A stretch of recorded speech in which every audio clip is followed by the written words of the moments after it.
Hello everyone, I am Khushbu Tak and welcome to all of you. आपका अपना channel शिक्षा mission.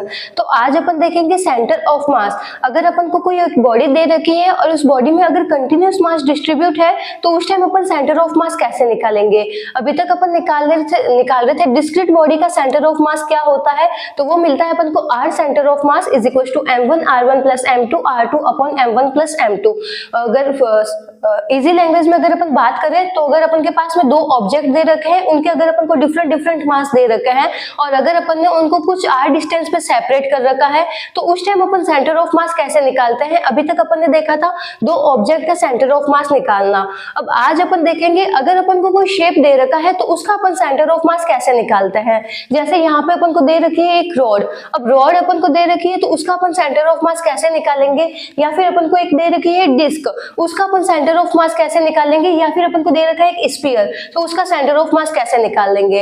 अभी तक अपन ने देखा था ऑब्जेक्ट को अपन रख देते हैं कुछ डिस्टेंस पे रख देते हैं, फिर निकालते हैं कि उनका सेंटर ऑफ मास कहाँ पे लाई होगा। अब अपन निकालेंगे अपन किसी शेप का। अगर अपन को कोई शेप दे रखी है तो उसका अपन सेंटर ऑफ मास कैसे निकालेंगे। तो स्टार्ट करते हैं अपन रॉड से। अगर अपन को कोई एक रॉड गिवन है तो उसका अपन सेंटर ऑफ मास कैसे निकालेंगे।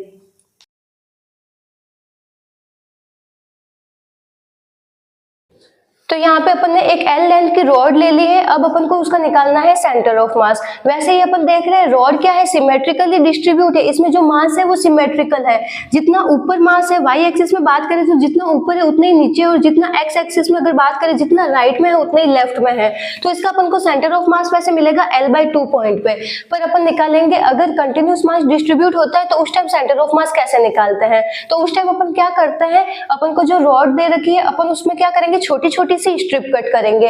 यहाँ पे अपन छोटी सी स्ट्रिप कट करेंगे और उसको अपन देखेंगे तो उसका अपन को मास क्या मिलेगा। अगर कंप्लीट रॉड का मास लेती हूँ मैं कैपिटल M, तो यहाँ पे मैंने छोटी सी स्ट्रिप की तो छोटे से मास की बात करेंगे। तो यहाँ पे अपन मास लेंगे डेल M मास की अपन बात कर रहे हैं, और छोटी सी डिस्टेंस के लिए अपन डेल X डिस्टेंस लेंगे। तो स्टार्ट करते हैं अपन। इसको मानते हैं ओरिजिन के कोऑर्डिनेट होते हैं 0,0। अब ओरिजिन से x1 डिस्टेंस आगे आकर मैं एक छोटी सी पट्टी कट करती हूँ और उसका मास लेते हैं।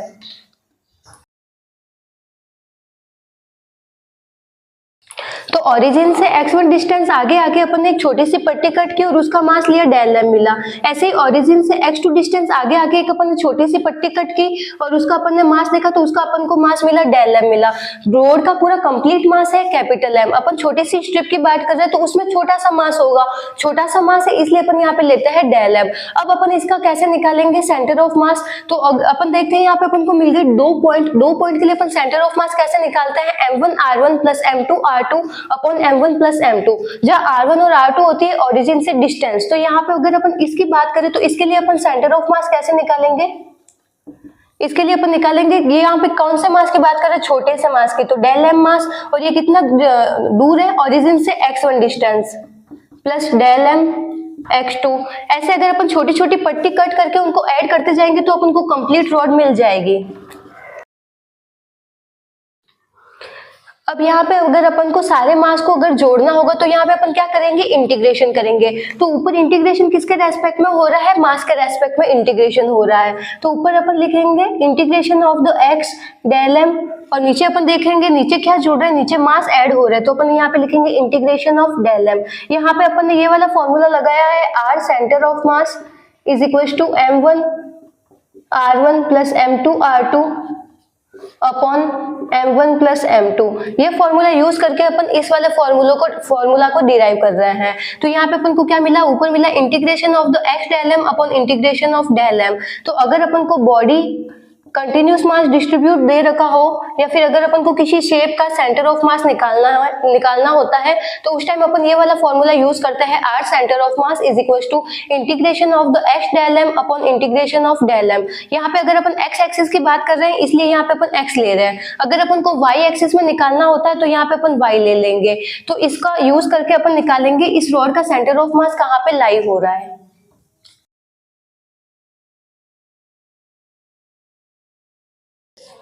अब यहाँ पे अपन न्यू टर्म देखेंगे linear mass density. Linear mass density क्या होती है? तो लीनियर मास डेंसिटी होती है lambda is equal to mass per unit length.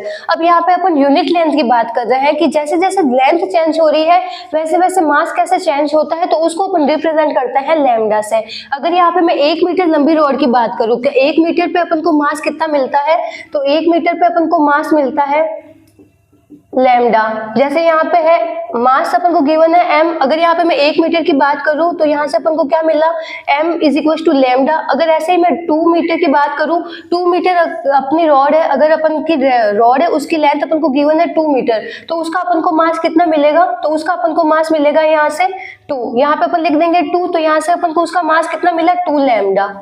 ये उधर मल्टीप्लाई हो जाएगा तो ये अपन को मिला 2 लैम्डा। ऐसे अगर 3 मीटर लंबी रॉड की बात करूँ तो उसका अपन को मास कितना मिलेगा? उसका अपन को मास मिलेगा 3 लैम्डा। तो यहाँ पे अपन देख रहे हैं जैसे जैसे लेंथ चेंज हो रही है वैसे वैसे मास भी चेंज हो रहा है। तो ये लीनियर मास डेंसिटी क्या होती है? मास per unit length. Unit length पे अपन मास की बात करते हैं।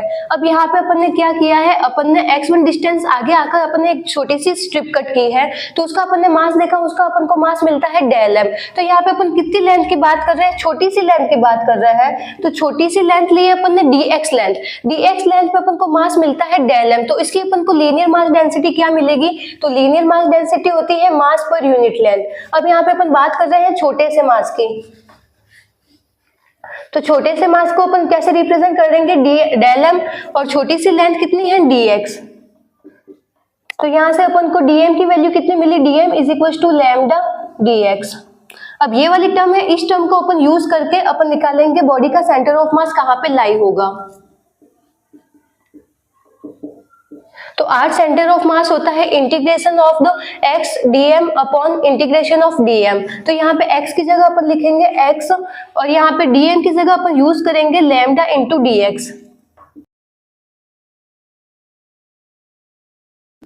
अब यहाँ पे लेंथ, ये अपने पास में रॉड है, रॉड की कंप्लीट लेंथ कितनी है? L है। तो यहाँ पे अपन इंटीग्रेशन कहाँ से कहाँ तक करेंगे? अपन ऊपर वाली टर्म में देख रहे हैं इंटीग्रेशन क्या हो रहा है, integration of the x lambda dx। तो यहाँ पे अपन इंटीग्रेशन किसके रेस्पेक्ट में कर रहे हैं? dx के रेस्पेक्ट में कर रहे हैं। तो यहाँ पे जो लिमिट लगेगी वो किसकी लगेगी? रॉड की लगेगी। रॉड कितनी बड़ी है? रॉड की लेंथ है L, तो यहाँ पे लिमिट लग जाएगी 0 से L तक। अब लैम्डा है, लैम्डा कांस्टेंट टर्म है, तो ये आ जाएगा इंटीग्रेशन से बाहर। तो यहाँ पे अपन को मिलती है टर्म x dx 0 से L। अब नीचे देख रहे हैं, नीचे अपन को क्या मिल रहा है? Integration of dm। अगर अपन सारे अगर छोटे छोटे मास है अगर अपन उनको जोड़ देंगे तो अपन को कंप्लीट मास मिल जाएगा। तो यहाँ पे अपन को नीचे इंटीग्रेशन कितना मिलेगा?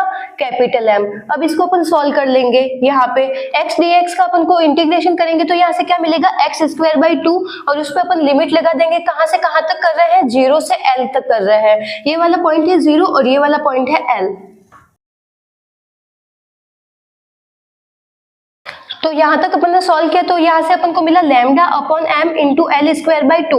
अब लैम्डा क्या होता है? लैम्डा होता है मास पर यूनिट लेंथ। तो ये जो ये रोड है, रोड का अपन को लीनियर मास डेंसिटी कितनी मिलेगी? मास पर यूनिट लेंथ। तो रोड का कंप्लीट मास कितना है? रोड का कंप्लीट मास है m, और रोड की कंप्लीट लेंथ कितनी है? L है। तो यहाँ पे लैम्डा की जगह अपन क्या यूज करेंगे? m upon L।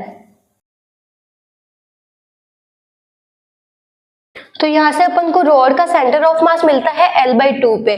जो रॉड है उसका सेंटर ऑफ मास कहीं पे मिड पॉइंट पे यहाँ पे लाई करेगा, यहाँ पे पूरी रॉड का वेट एक्ट करेगा। तो ये अपन ने निकाला था क्या यूज करके? कंटिन्यूस मास डिस्ट्रीब्यूट होता है तो उस टाइम अपन सेंटर ऑफ मास कैसे निकालते हैं? तो उसका फॉर्मूला होता है उसका फॉर्मूला होता है, अगर अपन को x एक्सिस की बात कर रहे हैं तो x एक्सिस में अगर अपन को सेंटर ऑफ मास निकालना है तो अपन करेंगे integration x del m upon integration of del m। अब ये जिसको नोट डाउन करना नोट डाउन कर लो। इस पे बेस एक और न्यूमेरिकल क्वेश्चन देखते हैं। नेक्स्ट क्वेश्चन देखते हैं। तो यहाँ पे अपन को L लेंथ की रॉड दे रखी है और अपन को निकालना है इसका सेंटर ऑफ मास कहाँ पे लाई होगा। अब यहाँ पे अपन को एक टर्म दे रखी है कि lambda is equal to 2x, मतलब अपन को लीनियर मास डेंसिटी दे रखी है। लीनियर मास डेंसिटी क्या है? 2x। मतलब जैसे जैसे अपन लेंथ को चेंज करेंगे वैसे वैसे लीनियर मास डेंसिटी भी चेंज हो रही है। फॉर एग्जाम्पल अगर यहाँ पे x की वैल्यू मैं 1 लूँ, अगर 1 मीटर की बात करें तो वहां पे अपन को लीनियर मास डेंसिटी मिलती है 2। अगर मैं 2 मीटर की बात करूँ तो वहां पे लीनियर मास डेंसिटी अपन को मिल जाएगी 4, 3 की बात करूँ तो वहां पे अपन को मिल जाएगी 6। तो अपन देख रहे हैं जैसे जैसे लेंथ चेंज हो रही है वैसे वैसे लीनियर मास डेंसिटी भी चेंज हो रही है। तो अब इसका अपन सेंटर ऑफ मास कैसे निकालेंगे? तो सेंटर ऑफ मास का फॉर्मूला होता है integration of the x dot dm upon integration dm। तो यहाँ पे अपन क्या करते हैं, लीनियर मास डेंसिटी लेते हैं। लीनियर मास डेंसिटी क्या होती है? मास पर यूनिट लेंथ। अब रॉड है, रॉड का अपन को कंप्लीट मास कितना गिवन है? रॉड का कंप्लीट मास है कैपिटल M। तो यहाँ पे अपन को रॉड का कंप्लीट मास अपन को गिवन है कैपिटल M और इसकी लेंथ है L। तो यहाँ पे रॉड की अपन को लीनियर मास डेंसिटी कितनी मिली? M upon L। फिर अपन क्या करते हैं, यहाँ पे छोटी सी स्ट्रिप कट करते हैं। तो यहाँ पे अपन एक छोटी सी स्ट्रिप कट करते हैं, छोटे से मास की बात करेंगे। अब यहाँ पे छोटी सी स्ट्रिप कट की है तो उसका अपन को मास कितना मिलेगा? पूरी कंप्लीट रोड का मास अपन को मिलता है m। तो छोटी सी लेंथ का अपन को मास मिलेगा यहाँ पे dm। अब ये पूरी कंप्लीट रोड है उसको अपन ने लिया है l लेंथ है। अब यहाँ पे अपन छोटी सी डिस्टेंस की बात कर रहे हैं तो यहाँ पे अपन लेंगे dx डिस्टेंस। तो इसकी अपन को लीनियर मास डेंसिटी क्या मिलेगी? इसके अपन को लीनियर मास डेंसिटी मिलेगी dm अपॉन dx। तो यहाँ से अपन को dm की वैल्यू क्या मिल गई? Lambda dx। तो अब यहाँ पे अपन dm की जगह क्या यूज करेंगे? ये यूज करेंगे लैम्डा dx। अब यहाँ पे अपन ने फॉर्मूले में वैल्यू पुट कर दी है। अब भी अपन ने क्या किया है, जो ये रॉड है, रॉड का अपन को कंप्लीट मास गिवन है m। तो यहाँ पे अपन ने m पुट नहीं किया, अपन ने नीचे भी क्या किया? इंटीग्रेशन किया है लैम्डा dx का। तो अपन ने ये क्यों किया है? क्योंकि यहाँ पे अपन देख रहे हैं जैसे जैसे लेंथ चेंज हो रही है वैसे वैसे रॉड है, रॉड का मास भी चेंज हो रहा है। तो यहाँ पे जो रॉड है, रॉड का मास कैपिटल M नहीं लेंगे। यहाँ पे लीनियर मास डेंसिटी क्या है? डिस्टेंस पे डिपेंड है। वैसे जैसे डिस्टेंस चेंज हो रही है वैसे वैसे मास भी चेंज हो रहा है। तो इसलिए यहाँ पे अपन ये वाली टर्म यूज करेंगे dm is equal to lambda dx। अगर यहाँ पे अगर अपन को लीनियर मास डेंसिटी गिवन नहीं होती तो अपन लेते बॉडी का कंप्लीट मास कितना होता है वो लेते। लेकिन यहाँ पे अपन देख रहे हैं जैसे जैसे अपनी डिस्टेंस चेंज हो रही है, x की वैल्यू जैसे जैसे चेंज हो रही है वैसे वैसे बॉडी का मास भी चेंज हो रहा है। तो यहाँ पे अपन ले रहे हैं लैम्डा dx। अब इसको अपन सॉल्व कर देंगे। लैम्डा की वैल्यू अपन को यहाँ पे कितनी गिवन है? 2x। अब अपन को यहाँ पे लिमिट लगानी है। अपन इंटीग्रेशन किसके रेस्पेक्ट में कर रहे हैं? x के रेस्पेक्ट में कर रहे हैं। तो यहाँ पे अपन लिमिट लगा देंगे। रॉड की कंप्लीट लेंथ कितनी है? l। तो यहाँ पे अपन इंटीग्रेशन करेंगे 0 से l तक। अब यहाँ पे जो ये टर्म है 2 आ जाएगा इंटीग्रेशन से बाहर, तो अपन को मिलेगा ऊपर x square dx। x square का इंटीग्रेशन होता है x क्यूब बाई 3 और नीचे ये 2 है, ये भी इंटीग्रेशन से बाहर आ जाएगा तो x dx मिलेगा अपन को। x का इंटीग्रेशन अपन को मिलेगा x स्क्वायर बाई 2। फिर यहाँ पे अपन लिमिट लगा देंगे और इसको सॉल्व कर लेंगे।